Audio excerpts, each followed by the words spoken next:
On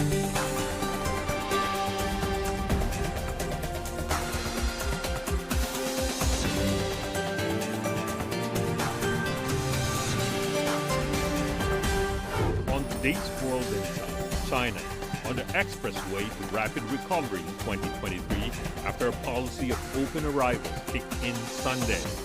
What could fuel China's economic rebound in the coming months? And what does it mean for the world economy?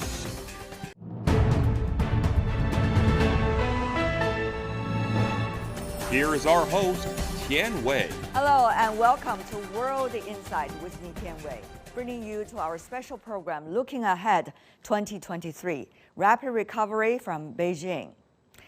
After an arduous 3-year fight against COVID-19, China lifted border restrictions on Sunday after easing its COVID-19 management. And the world is closely watching, with growing expectation, the reopening of its second-largest economy. China seeks GDP growth greater than 5% in the year 2023 as part of a strong economic rebound. Meanwhile, the country has gone on a path of fully opening up with big opportunities, many say, for the rest of the world. So how will the Chinese economy likely fare in 2023? What does rapid recovery in China mean for the world economy? For answers, let's loop in our panelists.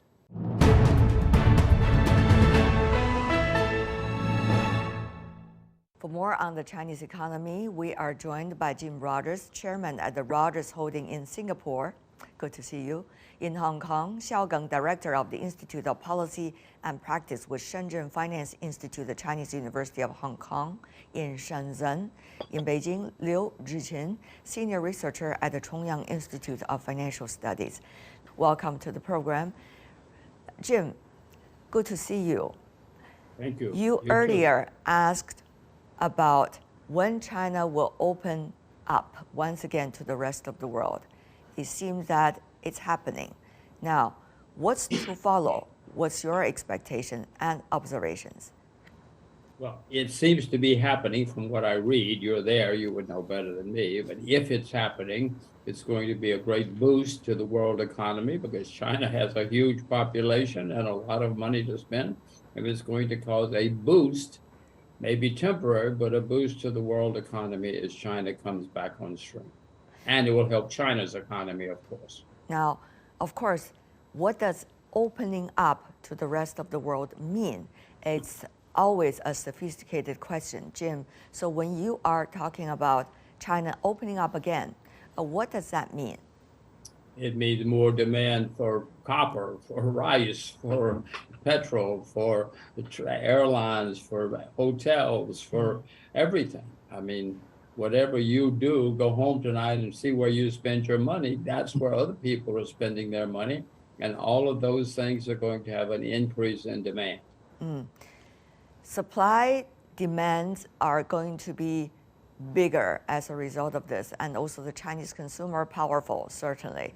Professor Xiao, to you, how is the Chinese economy likely to do in the next couple of months?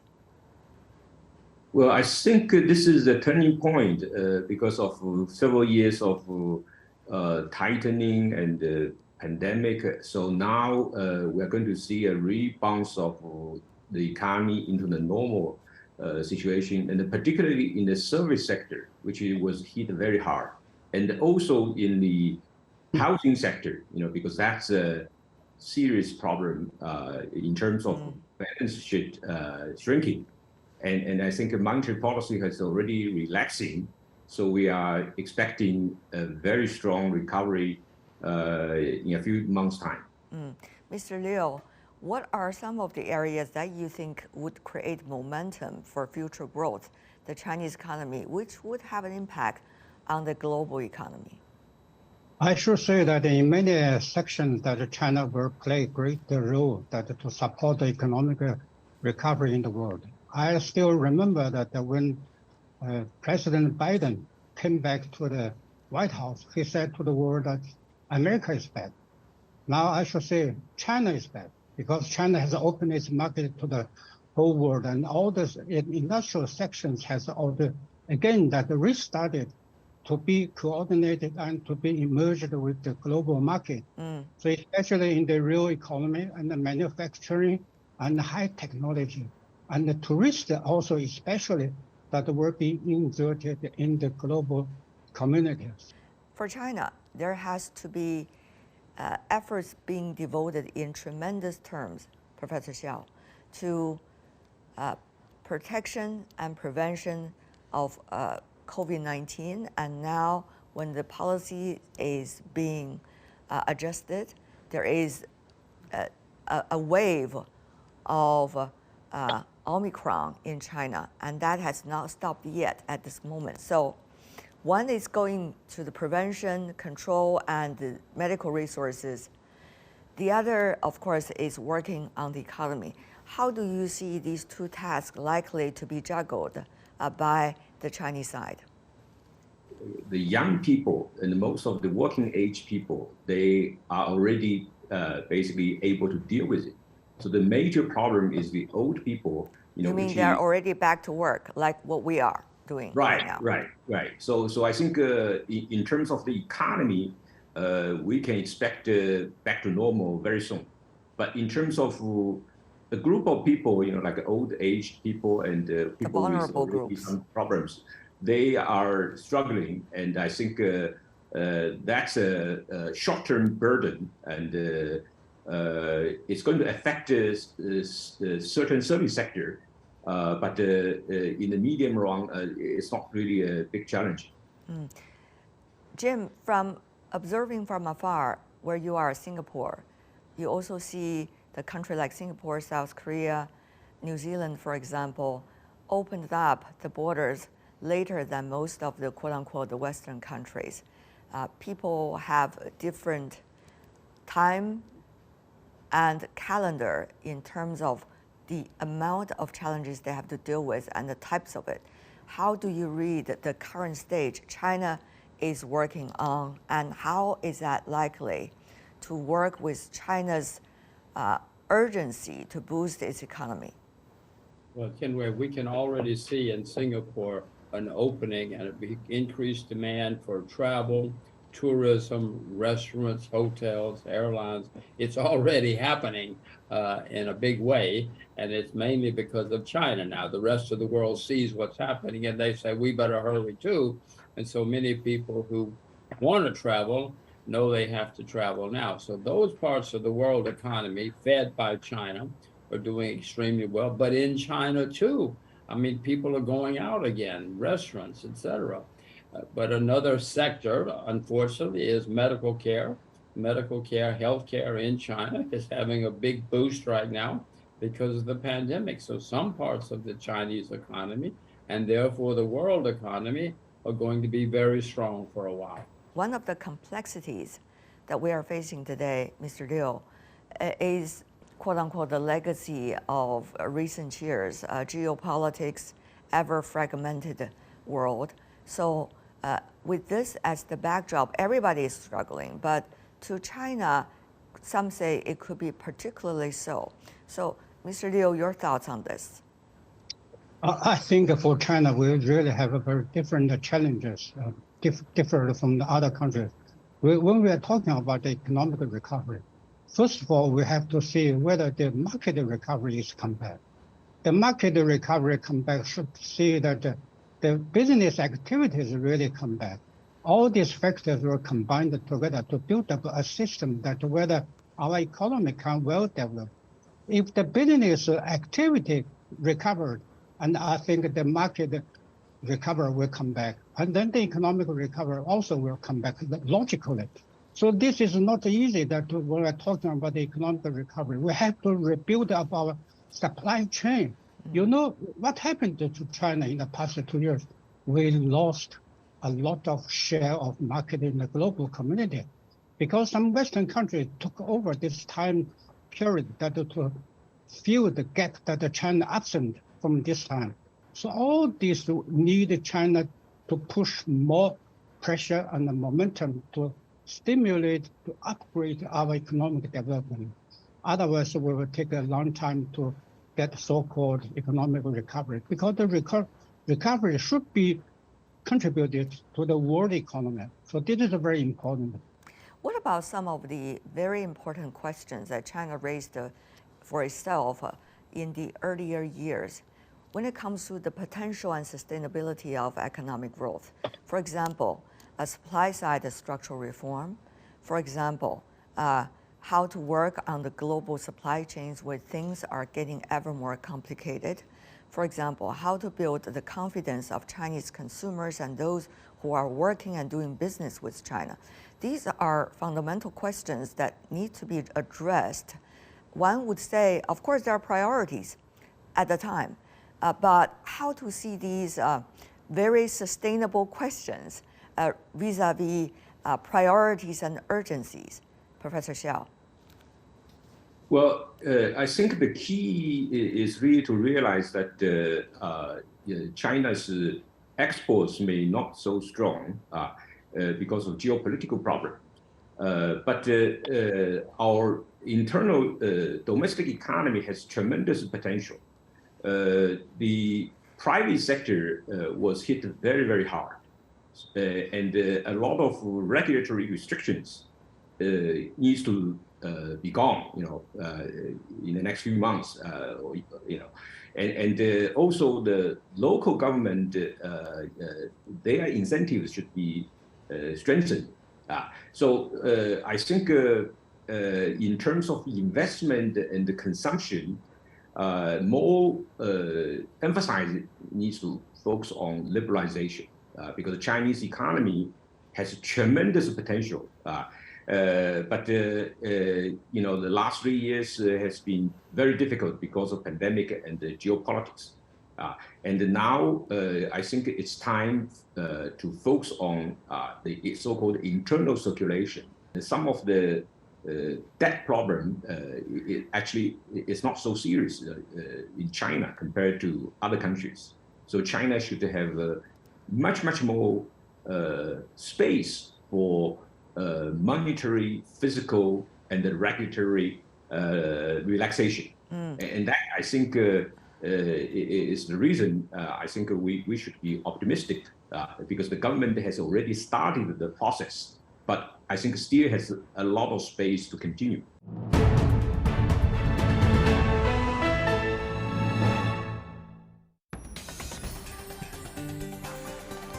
The world is changing fast, taking all our lives with it. But we can change it too, by seeking answers to problems through discussions and debates. On World Insight, I ask direct questions to real people in the know, seek genuine answers, but respect diverse perspectives. Our live global debates tackle the most critical issues head-on. World Insight with Tian Wei go beyond the headlines.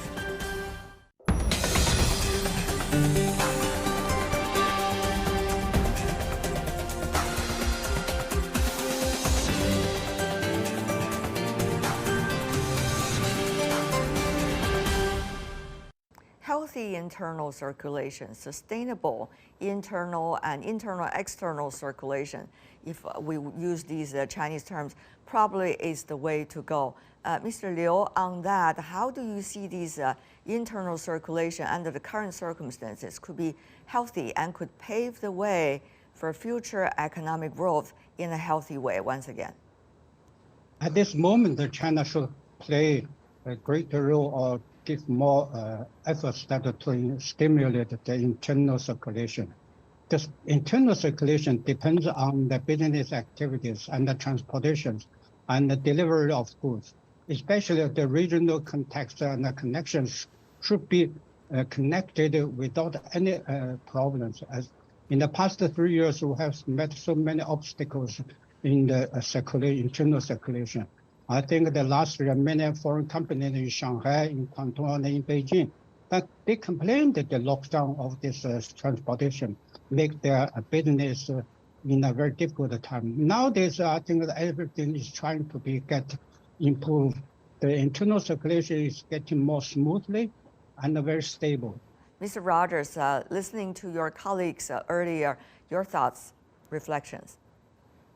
Well, I know that China internally is certainly going to grow very rapidly now because everything has been closed. I was there a month or two ago and I could see how closed everything was. People will go out again and they will buy a new shirt. They will do something. They will buy new socks, if nothing else.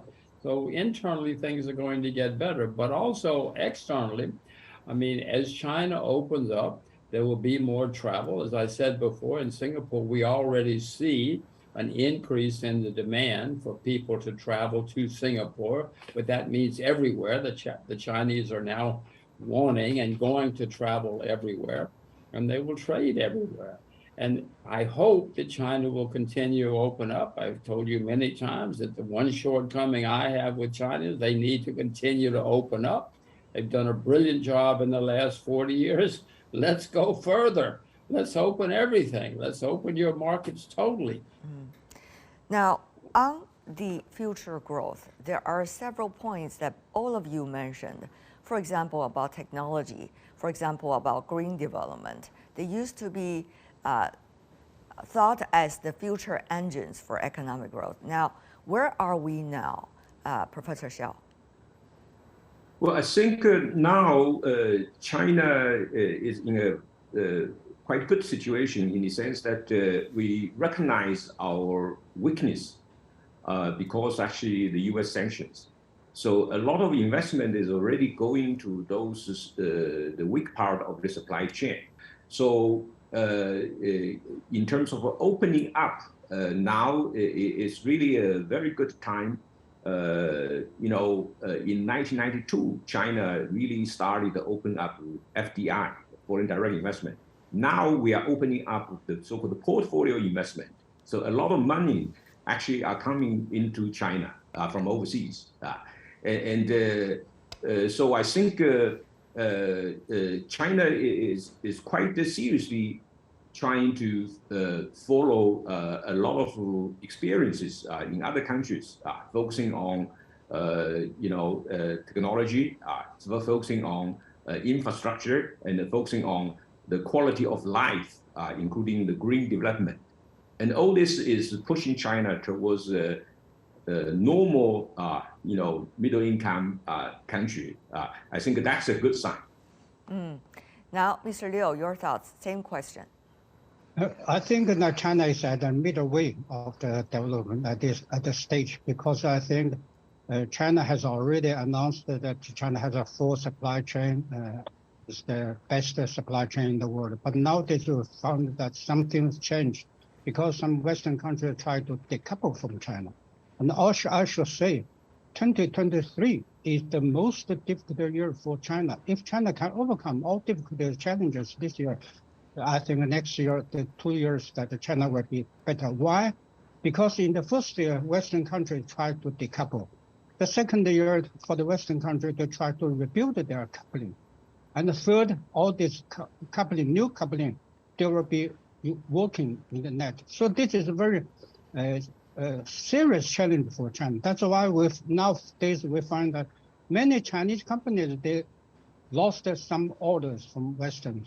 This is why in the last 2 months or 3 months, all this export dropped so greatly, because all these orders are really transferred to the other suppliers.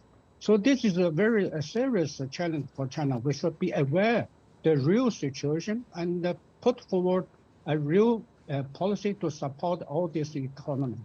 Mr. Rogers, your colleagues certainly feel the urgency and also shall I say, the challenge, tremendous challenge facing China this year. Your thoughts? Well, China produces tens of hundreds of thousands of engineers every year, many more than the United States does. And many of those engineers are going to be extremely good. I mean, look at Tencent. You know the name. Look at Baidu. Something is going right in China. A lot of those engineers are smart, motivated, ambitious, and hardworking. And China is showing that to the rest of the world. There's going to be more of it. I hope that China will not close off. I hope that more 18-year-olds will be sitting in their room on their computer and coming up with new ideas, which will change the world. And I hope that Beijing will encourage that. The more that people engage with the outside world, the better off China is, but the better off the outside world is. You have a lot of smart people. Look at Chinese history. Where do you think all those great accomplishments came from? They didn't come from Italians. They didn't come from Germans. They came from Chinese. And it is happening again. Professor Xiao, Mr. Liu, if you look at what is going on right now, it's not just about trade. It's not just about the economic recovery. It is really about what kind of the world we want, what kind of China we are aspire to build together with the rest of the world, and what kind of future we together want, actually, with the rest of the world. I think it seems to be at a very critical juncture. To you, besides the numbers, the sheer numbers we're looking at, because the GDP growth rate is very much likely to exceed 5, and some even suggest 5.5, despite all of the challenges we mentioned earlier. So the thing is, it's not a small chess for this year. It's a big chess, and it's a bigger goal for the future, which this year will certainly lay a very important foundation. So on that, I want to have your thoughts. I think at the moment, first is important thing for China, we should be optimistic. But the second is very important also, that we should become more reality, because we should know that the real challenges we are facing. Of course, we see that China's history has shown again that China's economic resilience and also China's the goodwill and the determination to develop our economy. But we should be more reality that the pressure from Western countries will be more severe than ever before.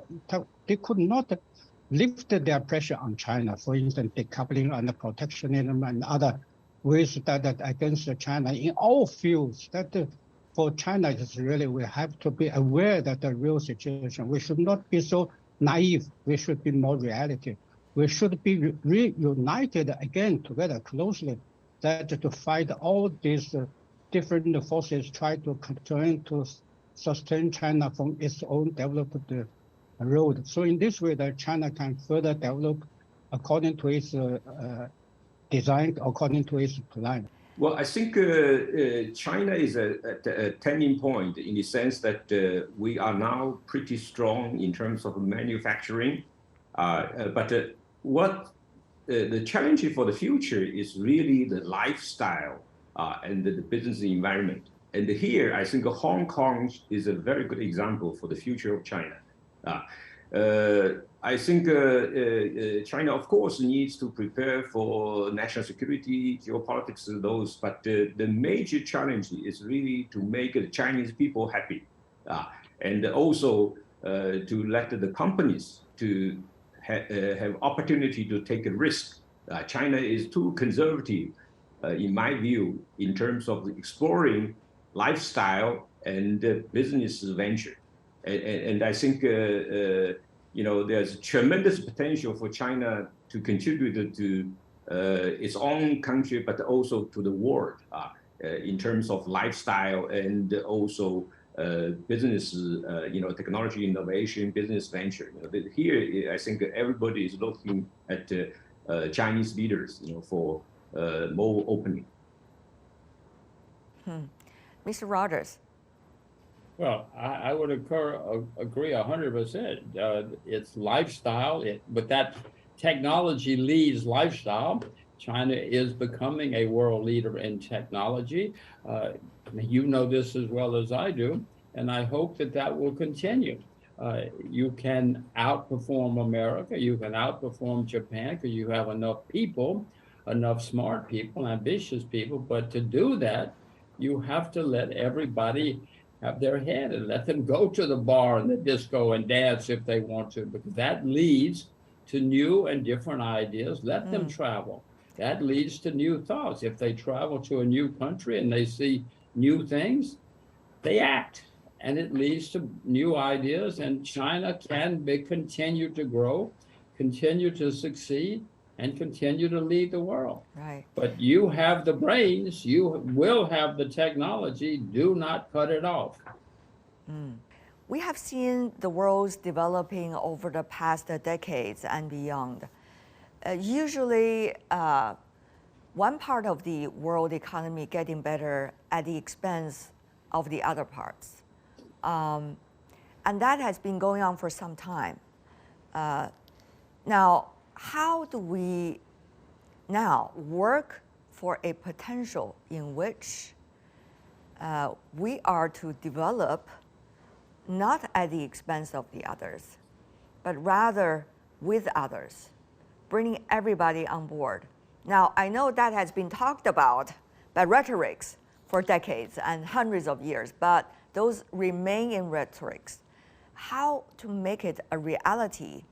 Do you think that should be the question that we should be thinking about and working on to make ourselves a much better self, and also not at the expense of the others?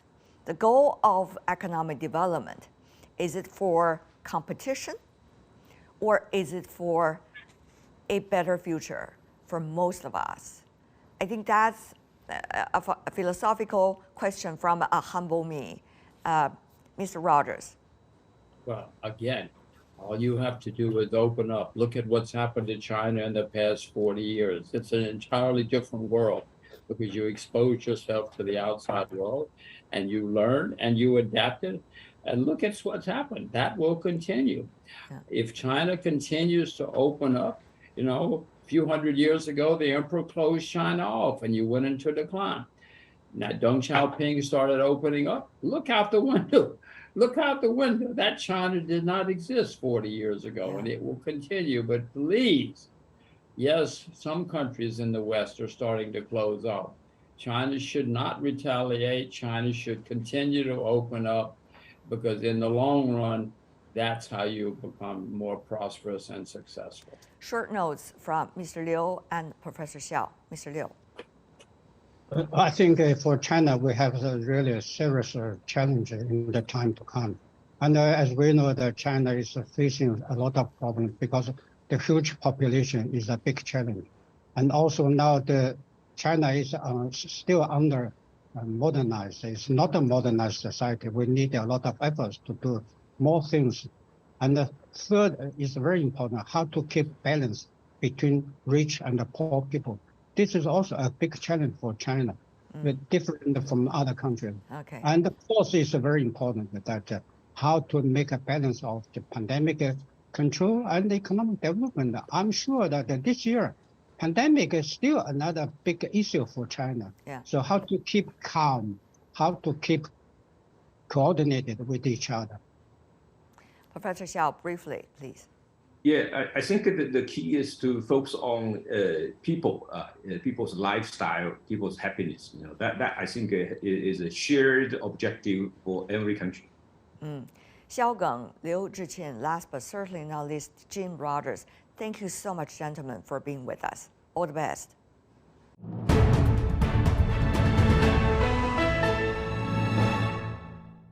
And that's all the time we have for today. If you'd like to know more, search World Insight or check out our YouTube channel. Follow us on Twitter and Facebook. I'm Tian Wei. On behalf of the team, thanks for being with us. Bye for now.